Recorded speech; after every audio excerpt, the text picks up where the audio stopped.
Welcome to this week's End of Days Update, coming to you from Tulsa, Oklahoma.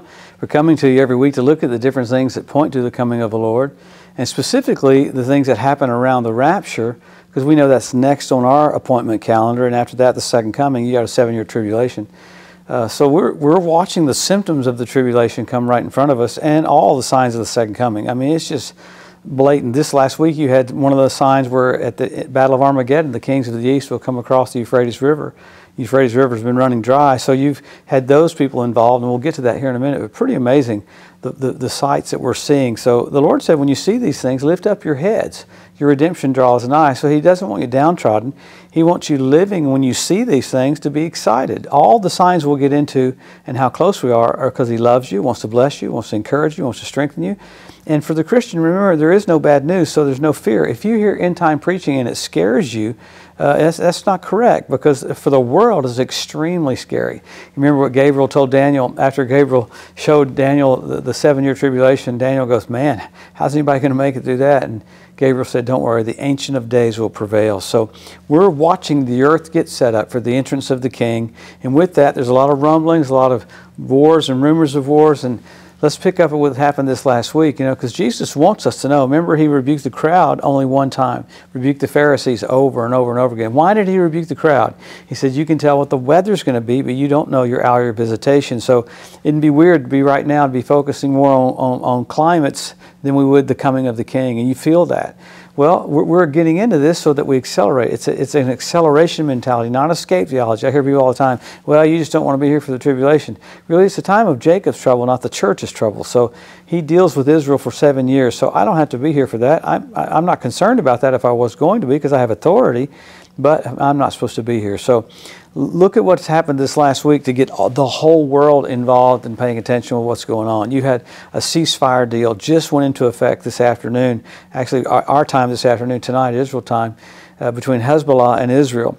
Israel did reserve the right to strike back if the parameters were broken, because I don't really trust Hezbollah, even though they said that. So while they're doing all this, Israel was still hitting sites that were in some areas where they were hauling equipment down and a lot of missile production stuff down into the northern part of Israel and the southern part of Lebanon, to the point they found out that Hezbollah was just getting ready to use chemical weapons. They went into all these places and saw their gas masks, saw their equipment and stuff. They were literally in the next few days. So it's pretty cool that got brokered by, intriguing enough, America and France. So Macron wanted to be involved with that as well. So that's who brokered the deal. And you still don't have a deal with Hamas and Gaza. It looks like they're coming along and going to do that eventually. But what's happening now is you'll have Lebanese troops, not Hezbollah troops, but Lebanese troops come down just past the Litani River. There's going to be about 5,000 of those soldiers with about 33 outposts, so they'll be able to see what's going on, because just to the east of that, you had Russia bring in last week a whole other regiment of troops on the border of Israel. So now you're going to have Lebanese troops on the border of Israel, to the point the mayors of the northern towns said, hey, we're not even going to go back to our houses yet. We don't know how this is going to hold up. Nothing like go back to your house and all of a sudden you get rockets and missiles rain down on you. So there's a lot of things happening with that. Even with Turkey. Turkey tried to come out to say they were helping in the negotiations, and there was a lot of pushback, because how can Turkey help in the negotiations when basically they let Hezbollah and Hamas move their headquarters into Turkey? Now, this is a NATO country. There's a whole big storm about that, about a NATO country supporting terrorism. What's their slogan been and what's their verbiage been? We want to annihilate Israel. So let's go to some other events, though. Man, you had North Korean troops in Russia got killed by British missiles coming from the Ukraine. 500 North Korean troops. So, man, you've got American-made missiles, British-made missiles firing into Russia. Putin didn't say this, but some people on his staff said, get ready for nuclear to be coming towards you. And they even threatened one of our bases in Poland. So there's a verbiage there that is identical to what the Bible said you'd see just after the rapture.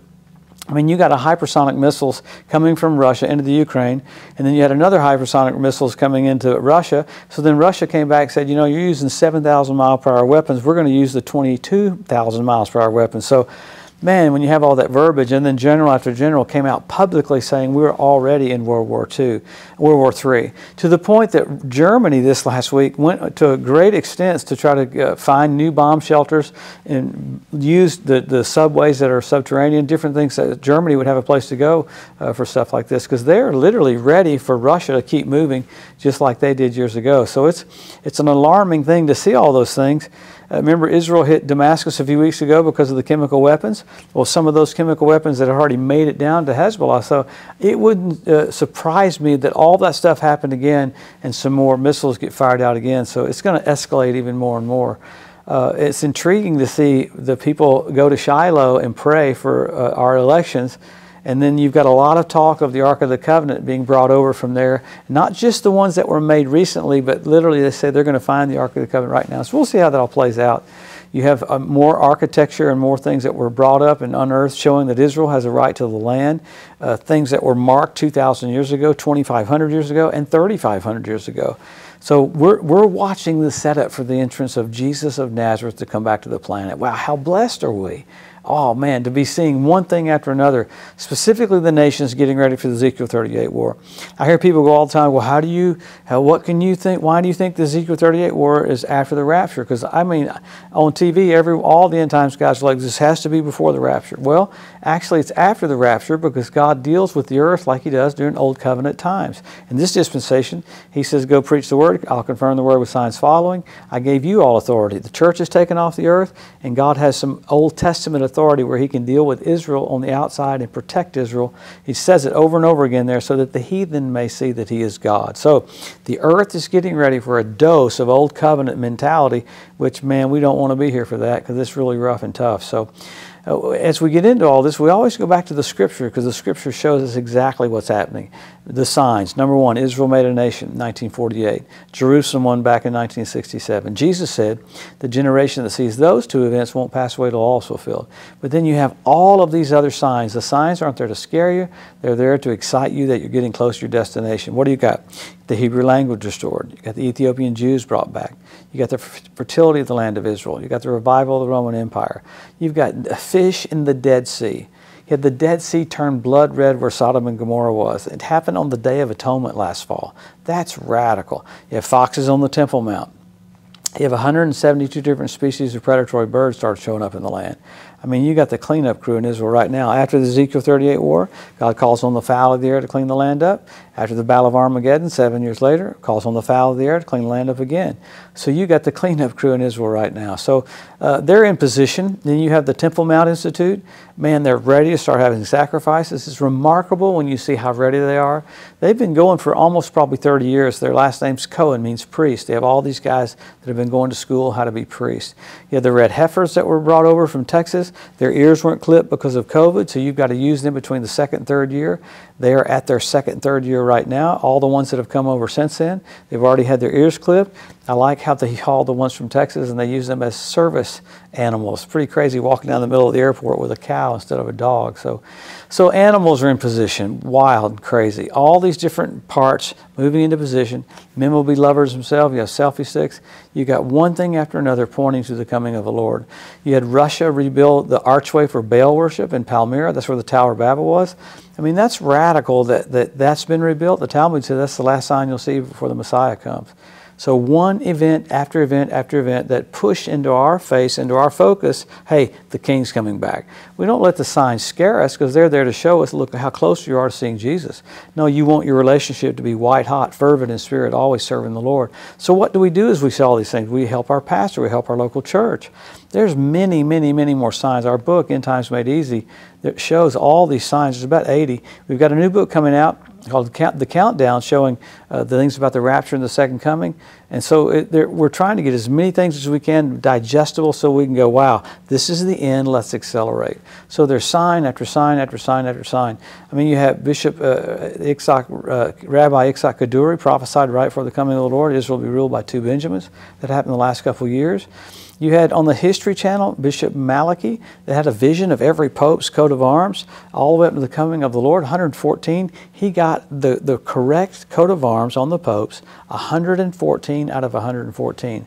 The History Channel said that's statistically impossible. Only a God can do that. That's exactly right.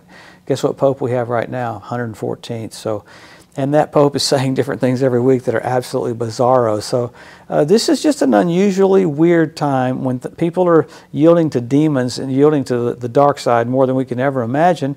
But we rejoice because our redemption is drawing nigh. So he wants us to be excited and be happy. So you got signs, and then you got signals. You had the blood red moons on Passover and Tabernacles a few years ago. I mean, that's pretty radical. Passover, Tabernacles. I died for you, coming back. Died for you, coming back. You had 4 in a row. When's the last time you had 4 in a row like that? NASA calls it a tetrad. When's the last time it was like that on Passover and Tabernacles? 1967 when Jerusalem was won back. 1948 when Israel was made a nation. 1492 at the Edict of Expulsion when the Jews were kicked out of Spain. So remarkable to have signals in the heavens marking certain things when Israel did dramatic things. Really cool. And when the Jews were kicked out of Spain, the Edict of Expulsion, that was 1492. And Columbus was raised up to sail the ocean blue in 1492, found America, safe harbor for the Jews. And wow, look at everything, nation after nation, coming into line of what's going to happen right after the church leaves. Sam, when you see this many symptoms of what's going to happen after we depart, we need to lift up our heads. Jesus is just about to come back. So let's go for it. Let's radically go for it. Let's be soul winners. Let's get our relationship with Jesus very strong and bold. You know, when you're getting ready to get married, you talk to who you're engaged to. You talk to your lady more, not less. I remember Colleen and I, our phones almost burned up the closer we got to the wedding. So you're about to see the King. Be excited. Let your neighbors around you get excited. Be bolder than you've ever been to walk with God and to be a mouthpiece for Him, because He'll use you to alert this generation that you're about to see the King, Jesus. Come back this next week. We'll see if some crazy things have happened with missiles coming from Ukraine into Russia, Russia into Ukraine, with all the stuff happening around Israel with Hezbollah and Hamas. The King is about to come back. Have a blessed, wonderful week. We'll see you next Wednesday. Happy Thanksgiving if you're in the States. Have a great day with your family tomorrow. See you next week. Thanks for joining us today at the End of Days Update. If you'd like to be notified every time there's a new post, just go to the EDU at josephmorris.com and subscribe to receive email alerts. If these posts and updates have been a blessing to you, please consider making a one-time donation to help get the message out, or even becoming a monthly partner with Joseph Morris Ministries. Thanks again for tuning in to the EDU, and we'll see you next week.